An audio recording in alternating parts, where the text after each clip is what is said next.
Talaga naman ang daming sumalubong kay Kim Chiu, oh. Talagang at home na at home siya sa kanyang hometown. Talagang sanay na sanay talaga siya, oh.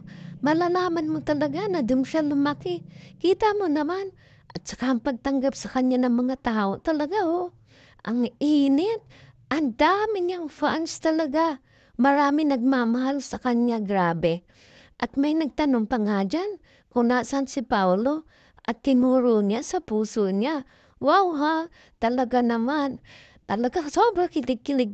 Kilig na kilig talaga ako sa inyo. Kim Pao, grabe. At saka pansinin nyo ngayon si Kim, oh, lalo siyang gumaganda, di ba? Hmm?